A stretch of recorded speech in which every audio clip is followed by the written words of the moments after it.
नेताओं की दिल्ली दौड़ को लेकर बीजेपी के प्रदेश अध्यक्ष ने कांग्रेस पर हमला बोला है। न्यूज 18 से खास बातचीत में बीजेपी के प्रदेश अध्यक्ष सुरेश कश्यप ने कहा कि कांग्रेस में जो नेता सीट जीतने की स्थिति में नहीं है वो भी सीएम पद की रेस में है। सुरेश कश्यप ने कहा कि जनता ने हिमाचल में बीजेपी की सरकार बनना तय कर दिया है। इस बातचीत में सुरेश कश्यप ने विक्रमादित्य के बयान पर भी पलटवार किया। लगातार ऐसा माहौल बनाया जा रहा है, कांग्रेस के नेता यहाँ पर बैठे हुए हैं दिल्ली में और ये तय कर रहे हैं कि मुख्यमंत्री कौन होगा। आप ही बता दीजिए कि उनकी तरफ से कोई मुख्यमंत्री होगा या भाजपा की तरफ से मुख्यमंत्री होगा। देखिए, भारतीय जनता पार्टी चुनाव जीतने जा रही है और भारतीय जनता पार्टी का मुख्यमंत्री होगा। वो गलतफहमी में है और जिस प्रकार का माहौल है या जनता का आशीर्वाद मिला है तो ये तय है कि लोगों ने मन बनाया कि फिर से भारतीय जनता पार्टी की सरकार हिमाचल प्रदेश में विराजमान है। कांग्रेस की तरफ से मुख्यमंत्री के लिए तमाम आकलन किए जा रहे हैं नामों के लेकर। भाजपा की तरफ से क्या रणनीति तय हो रही है, कौन होगा हिमाचल प्रदेश का नया मुख्यमंत्री या फिर जयराम ठाकुर साहब के हाथ में ही दोबारा कमान आला कमान देंगे? देखिए, चुनाव जयराम ठाकुर जी के नेतृत्व में लड़ा गया है, बाकी तो शीर्ष नेतृत्व तय करता है। लेकिन जहाँ तक कांग्रेस की बात अगर हम करें तो कांग्रेस पार्टी तो बिखराव की स्थिति में है।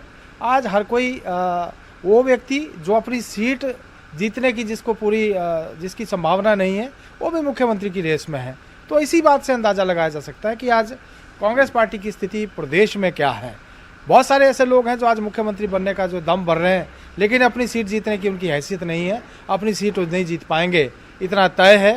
तो इस बात से कोई फर्क पड़ने वाला नहीं। कश्यप जी, वो बहुत सारे लोगों में से कुछ लोग हैं जो कह रहे हैं कि हॉर्स ट्रेडिंग की संभावना बहुत ज़्यादा है और तमाम चीज़ें अपनी तरीके से कहीं ना कहीं हो रही है। कई कॉल आ रहा है, किसी को अपने पक्ष में लाने की कोशिश हो रही है, तैयारी चल रही है। सर, मैं नहीं समझता हूं, क्योंकि भारतीय जनता पार्टी पूर्ण बहुमत से सत्ता में वो सरकार बनाएगी। इस प्रकार से बयानबाजी करना, इस प्रकार की बात करना उनकी मानसिकता को दर्शाता है।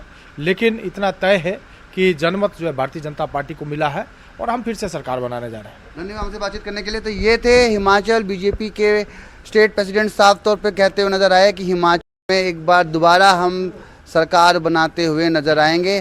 देखना दिलचस्प होगा कि 8 दिसंबर को परिणाम क्या कुछ कहते हैं। कैमरा पर्सन जगदीश गौतम के साथ मैं रवि मिश्रा, न्यूज़ 18 नई दिल्ली। कांग्रेस में सीएम पद की रेस में एक और नेता का नाम सामने आया है। ये नेता है ज्वाली विधानसभा क्षेत्र से उम्मीदवार चौधरी चंद्र कुमार। सूत्रों की माने तो इनका बायोडेटा कांग्रेस आलाकमान ने मंगवाया है। खबर ये भी है कि इनके अलावा 7 और कांग्रेस नेताओं का बायोडेटा आलाकमान ने मंगवाया है। वो कौन है आपको बताएंगे, लेकिन पहले इस पर ज्वाली विधानसभा क्षेत्र से उम्मीदवार चौधरी चंद्र कुमार ने क्या कुछ कहा है, ये सुनिए। कांग्रेस पार्टी जब टिकटों का फैसला करती है तो हर एक कैंडिडेट्स का बायोडाटा जो है वो कांग्रेस पार्टी के पास होता है और गूगल्स में भी सभी के बायोडाटा जो है वो बने हुए होते हैं।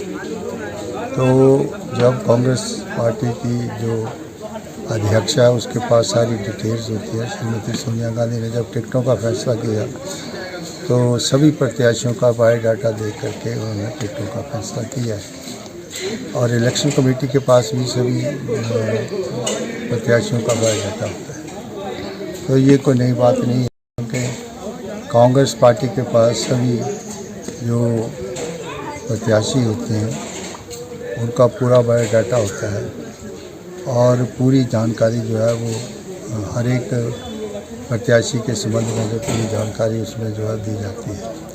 तो चौधरी चंद्र कुमार के अलावा कुल 7 ऐसे नाम हैं जिनका